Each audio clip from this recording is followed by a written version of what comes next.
that bend in your back does not look normal, bro. You should not be able to make a whole right angle with that. You look like a right triangle with this getup. Detectives realize the cop is actually the murderer. They're here to help and protect citizens. What happens when they're actually secret killers in disguise? Was it Kelly? Yeah, right now you're charged with murder, and it is Kelly. No! Here are 3 examples of when Yo, I'm sorry. The way he's like, no. I don't know the context. I don't know what's that about, but it looked like this guy who apparently was probably one of the murder cops. So I don't feel bad at all. Bro, he said that like one of those like Poindexters or nerds in like those TV dramas with high schoolers when they get bullied. They're like, no, why are you touching my butts? And no, like literally what he sounds like. Or like one of those like cartoon characters that like gets bullied and like it just... Cops try to get away with murder, starting with the horrifying case of William Talley. On the 11th of May 2019, police received a worrying phone call explaining that former police sergeant William Talley had been in an argument with his girlfriend, Kelly Levinson. At some point during the fight, he fired gunshots at her. William quickly left the scene. See, I'm gonna be honest, every time I hear about like this, I'm kind of like grateful I'm single. Like every time I hear about someone's lover killing them, I'm like, damn. Like, how do you love someone and then you just murder them? Like, that freaks me out. You know what I'm saying? Stealing Kelly's truck, but was worried he may have done more damage than he realized. So I don't know anything since then. So nobody's here has been injured? No, that's what I told him when I called. He told me that he was in help. The police had to immediately treat this like a crime scene and decided to search the house to ensure Kelly's safety. There was one thing on the officers' minds, and they were all silently pleading that they wouldn't find her dead. Deputy Brown, who used to work with the There's a dog in there. Yep, she's right there. Damn, you can just open doors of wood that easily? Upon entering the house, evidence of some kind of physical altercation was scattered throughout. Terrible. As they entered the kitchen, though, they would find Kelly's dead body lying on the ground. With all the evidence the police had, it wasn't difficult for them to determine their main suspect. But catching Why did you have to put the actual photo in the damn video? him was another matter. They knew that William had received both police and SWAT training, so he'd be difficult to catch. However, all of a sudden, police received a phone call informing them William had gotten into a car crash. The cops rushed to the hospital where they found their #1 suspect. I mean, he probably got into a car crash because he was all anxious, you know? Waiting for them, bruised and bloodied. We're gonna take care of you now.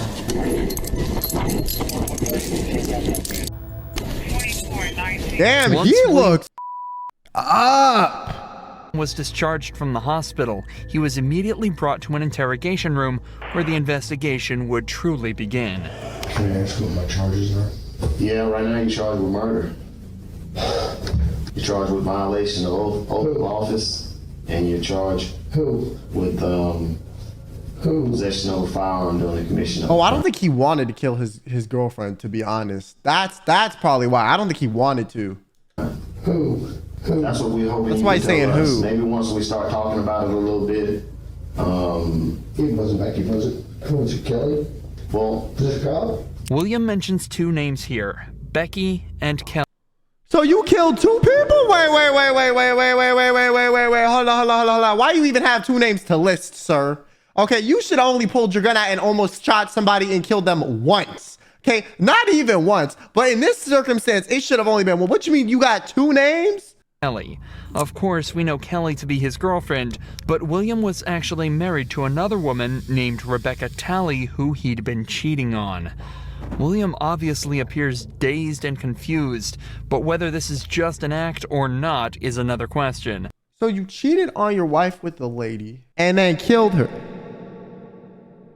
How bad of a person can you be? I ain't gonna lie. Also, that bend in your back does not look normal, bro. You should not be able to make a whole right angle with that. I'm gonna be honest with you, yo. You look like a right triangle with this getup. What the f? He'd spent multiple days in the hospital. So polygamy? No, he's cheating. That's not polygamy. That's cheating. Charged after being medically That's infidelity. cleared. Wrong So it's word. unlikely he'd still be this out of it. Regardless, it at least seems to be keeping him calm. At least for now. And you can sign this. Nobody's talking with me about things. Well, we're gonna get to that. That's what we're hoping to get to. No, I'm not talking until somebody talks to me. I can tell you who, if we can get started there. And it is Kelly. No! Don't do that. No! No! Tally, calm down. Tally. Bill. Billy. I mean, I'm gonna be honest with you.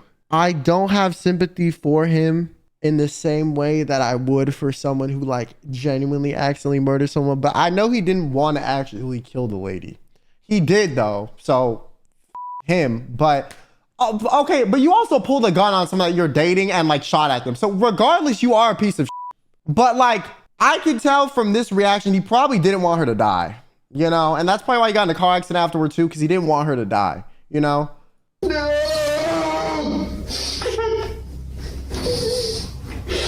No! There's a small chance William really is this distraught over Kelly's death, but Them saying small chance, yo, this narrative's diabolical. He does kind of sound like that Poindexter getting beat up though, I'm gonna be honest with you. he was completely unaware of what Yeah, he was bro's built like Quasimodo. Yeah, he is. doing at the time. So it seems more likely that he's actually just using this as a guise to vent and scream about how his life is pretty much finished and over a small argument with his mistress. That could be the case too, you know, honestly. Because sometimes people are not sad that they hurt the other person. They're sad that their life is over. And I can really believe that this is the case for him too. That's a good point, narrator. But also, I'm about to say, I don't think the sadness is fake because he's throwing up, you know, like it's hard to fake that. But yeah, the reason he's sad might be He's because also likely frustrated that he got caught so easily. Remember, this is a man with SWAT and police training. He knows how to evade the cops, but almost instantly after going on the run, his plans were shut down in an incredibly unpredictable way. William manages to calm down while the no detective... grown man would react this way no matter what. You're an idiot. Respectfully. I ain't gonna lie. People screaming in agony is one of the most, how can I say it? Not to give this guy any charity work, I'm saying for other people, is one of the most vulnerable, intimate emotions they can expel, like, ever. Like, that is like, you think your life is over. Like, you think something terrible happened, like, whether the reason for your life being over is of your own doing, or like, let's say your wife died, that you loved, took care of. She died from like a car accident that you weren't related to. Like, I could see a grown man easily reacting this way to that information, you know? And I feel like, yeah, that's kind of like a besides the point. Talks to him, but only for a few short seconds. Here, let me get you nasty.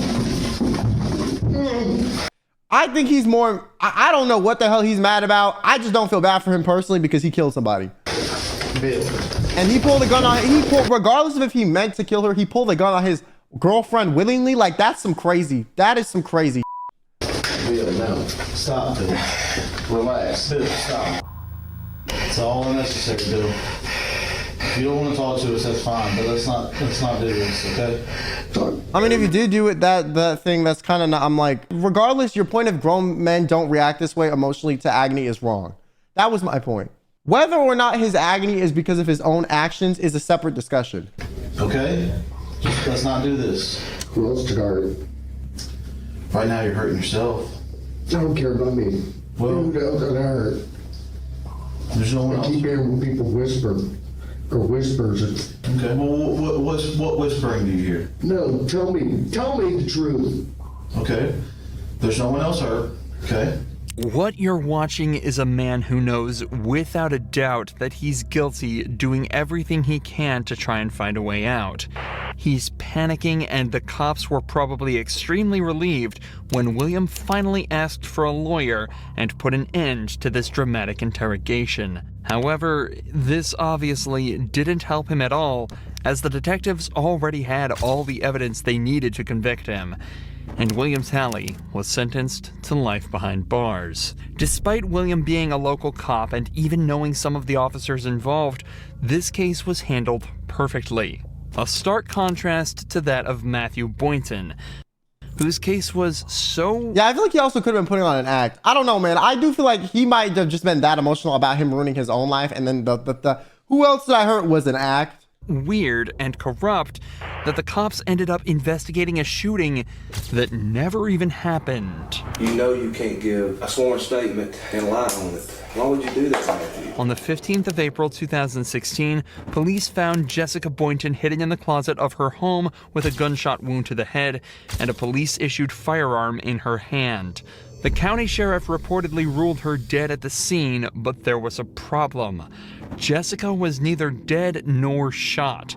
After she was rushed to the hospital, the ER found no entrance wounds or bullets. Instead, they found evidence of a blunt force attack to the back of her head. This case is already incredibly... What? So the cop went there, pronounced her dead, left, but she was dead. Okay. What is even happening? Confusing, but what's worse is that the police's #1 suspect, Matthew Boynton, told cops that he received a text from Jessica saying she was about to commit suicide. After rushing home, he heard 2 gunshots coming from the house and called the police. Matthew was taken to the police station and interrogated, but was caught lying about a vital piece of evidence. This is where we join the detectives as they try to unwrap this baffling web of lies. Do you recognize that bag? Yes, the bag that Jessica let me use to put all my gym stuff in when we used to be together. Okay, so when's the last time you saw that bag? It's been a long time. Like I said, when I used to work out at, there's 2 gyms in Thomaston. I don't remember the name of it. I used that one, and I had a gray Nike bag I used to work out in. So I interchanged my stuff like protein drinks, powder shakes like pre-workout, workout shorts, pants, shoes, whatever. I put it in that bag or my Nike bag. Suspects who aren't telling... Like, why did you need to say all that? Like, he listed every item, every goddamn item possible that could have gone in that damn bag. The truth tend to over-explain as they feel they have something to prove to detectives.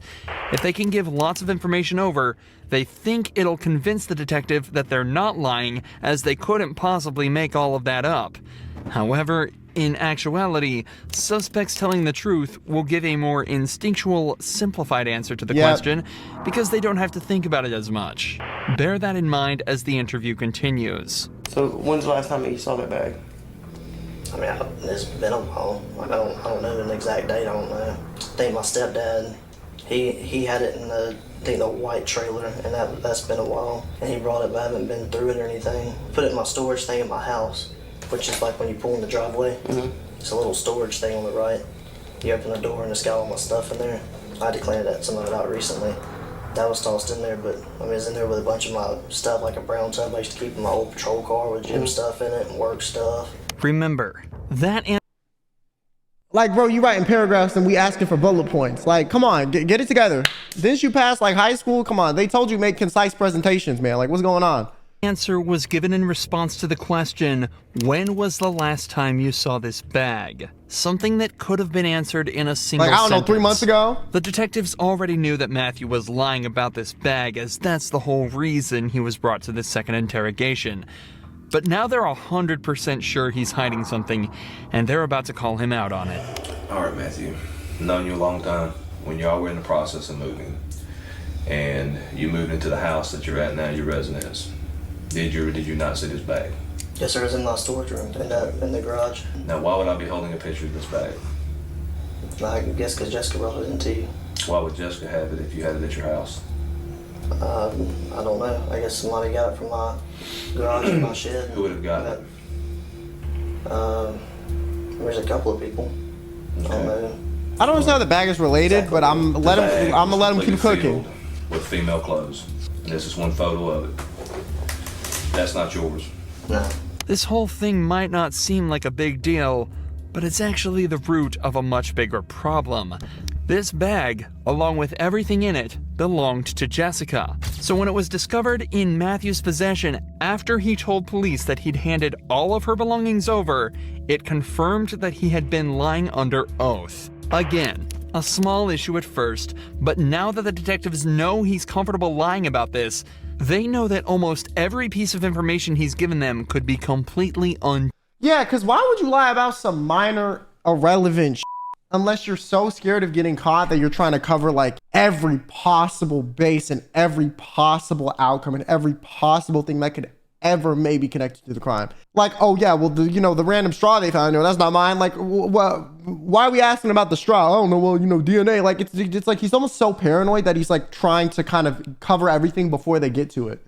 True. The bag was turned into us. We have possession of the bag. We have evidence that said it came out of your storage room. Is that true? Yes, sir. Is there anything you'd like to say? No, sir. Do you believe that statement to be accurate and true? Not now. Did you believe it then? No, sir. Matthew has now... Also, you have to realize, like, a lot of the times, cops, like, okay, some people I feel like don't know this. Cops and detectives and investigators are different people. Like, well, detectives and investigators are same. But the cop, that's why this cop sucks in this like interrogation room. You would think he would know his way around this or know how the game is played, but no, because he doesn't do this. All he has to do is arrest people, give out citations on the basis of whatever they said, and bring them in and collect all of the evidence, and then the investigators piece it all together. So the reason he is bad at lying is because he doesn't know how stuff is pieced together in the same way or to the same skill degree that the investigators would know. That makes sense. Now, a lot of times investigators start off as cops like this and then work their way up. But if you're just a cop and not an investigator, you wouldn't know exactly how the game is played. Essentially confessed to stealing the bag of Jessica's belongings and lying under oath. There is the question of why he did this, but we haven't even gotten started on the assault part of the case. Why Jessica was found unconscious in their closet after allegedly texting Matthew she was going to shoot herself. As it turns out, though, the police would also never move on to that part of the case, and it remained completely unanswered. What? They never even investigated that? Matthew was charged with stealing and lying under oath, and after being placed on administrative leave, he resigned from the force, but went completely uncharged for whatever happened on the night of April 15th. Many people have been left wondering why that may be, but the most obvious answer lies in police corruption, and the facts that the county sheriff just so happened to be Matthew's granddad. His granddad? Classic. See, I feel like when there's like any familial ties in any investigation with a higher authority, I think they should get it audited by a secondary source. Like, you should not have the granddad who's the sheriff be the same person that is able to prosecute their own kid. Like, you should definitely have like a secondary opinion in my, like, that way there's no room for this type of BS. The same sheriff who lied by pronouncing Jessica dead at the scene. What's worse is that Jessica's head trauma left her without any memory of that night, so it's likely this case will remain unsolved forever. But people thought the same about the murder of Sherry Rasmussen. Oh, I'm mad as hell. What do you mean? So they so they don't know. Damn, if I was her, I would like literally leave town. I'm not even gonna lie, like, I'm moving. Okay, if I got no reason to be in this county or whatever the hell this jurisdiction where these cops are, I'm leaving. Also, I would hire a lawyer. I would hire a lawyer that's hungry, okay? Because this seems like a corruption lawsuit waiting to happen. Rasmussen, which lay unsolved for 23 years before new information revealed that the culprit was actually one of the police force's best detectives. Now you're accusing me of this? Is that what you're saying? After decades of investigations, DNA evidence revealed that Stephanie was very likely the culprit. For 23 years, the 1986 murder of Sherry was thought to be the result of a burglary, but the case was cold until 2009. Of a murder committed in 1986. Because of the high-stakes nature of the case, the detectives made sure to meticulously plan this interrogation. She looked like she got like a facelift and like mad Botox, but her face not moving correctly. Stephanie was a really successful detective herself, and she had recently received recommendations for her good work on a theft case. So the detectives used this and brought her in under the guise that they needed help with a case. I don't want to talk about this in the squadron because I don't know who people are listening. And if we go to my side, everybody's always wondering what everybody else is doing. Okay. An interrogation room is a strange place for such a conversation to take place, so to put her mind at ease, detectives told her this was the place they'd least be likely to be overheard, as the case details were strictly confidential. Sherry Rasmussen's body had been found at her home after being shot 3 times. At the time, police suspected the murder was a result of a burglary gone wrong, but the case went cold when they couldn't identify the suspect. However, 23 years later, when revisiting the case, detectives found evidence that led them towards Stephanie, a girl who had been trapped in a love triangle with Sherry and her. Oh, okay. So it's a 3-way. All right. It's always a love triangle. Like I said, my parents told me this when I grew up, and I never forgot it. There's 3 reasons people get murdered: money, drugs. Her husband, John Rutten. So the detectives decided to bring up John's name to see how she'd react. Were you guys friends, close friends? Yeah, we're very close friends. Yeah. I mean, what's this all about? It's a case we're working on. It involves John, and in there's notes and stuff that he knew you and stuff. Oh yeah, I mean, we were good friends. Lived in the dorms for 2 years. Was there ever any relationship or anything that developed between you guys? Yeah, I mean, we dated. I mean, what's this all about? Well, it's related. See, but here's the thing. If you ask her about the guy with the girl that she killed that she was the mistress of, or vice versa, like, she's already going to be on edge. That's not even like a sly way to slip it in. Like to be honest, they kind of fumbled the bag with this. Yeah, we never get murdered. No money, no love, no drugs. Yeah. And Stephanie have tried to seem as friendly and relaxed as possible around each other, but Stephanie is obviously starting to get very anxious at this point. Even though the detectives gave a somewhat believable excuse, she is now in an interrogation room faced by 2 detectives being questioned about a girl she supposedly murdered 20 years earlier. Her breathing has become faster, and her language is defensive. How do you know her breathing got faster? Her movements have become more erratic. And you're right. I mean, if you guys are claiming that I'm a suspect, then, I got a problem with that. Okay. Okay? So, if you're doing this as an interrogation, you're saying, hey, I'm a suspect. Well, her movements did get very erratic. Oh my God. She's like, if I ever get arrested and they see me on one of these, I'm gonna be in the like interrogation room, like sitting like this. They're gonna be like, damn.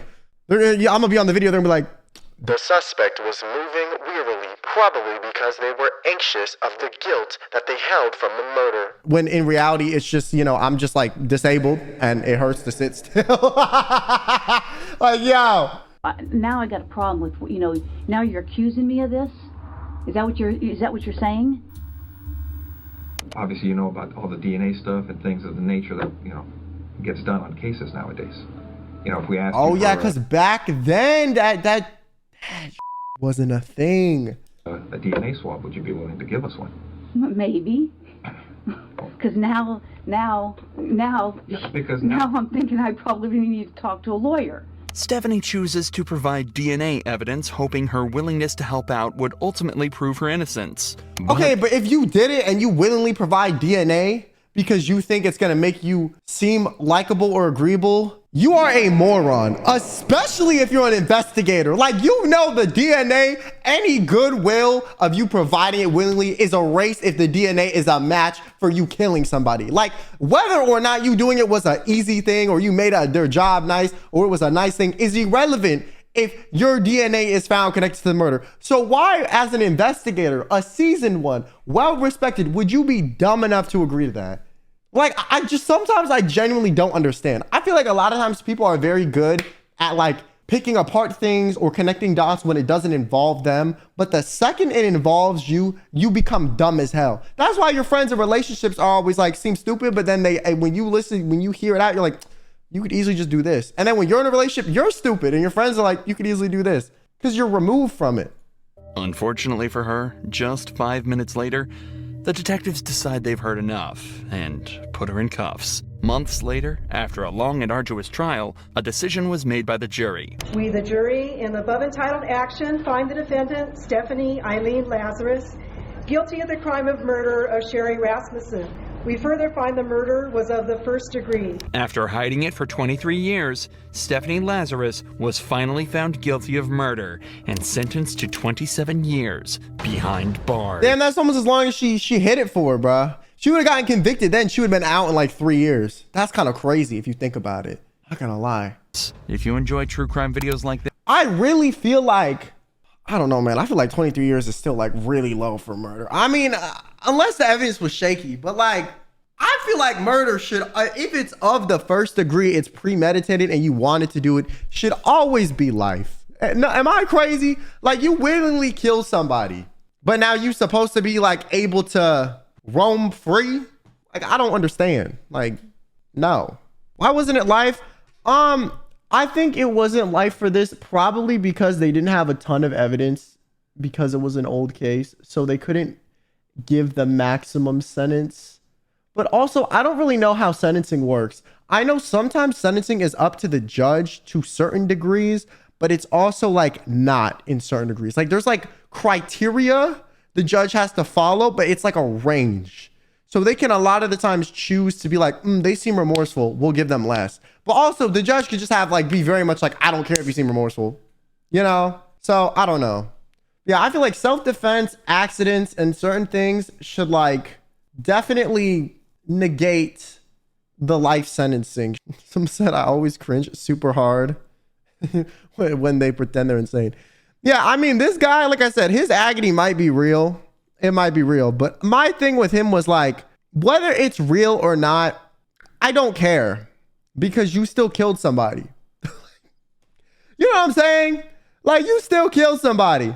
So, you can cry, you know, wherever you want because the family of the people you killed are going to be crying for a lot longer and it's going to affect a lot more than just you, buddy.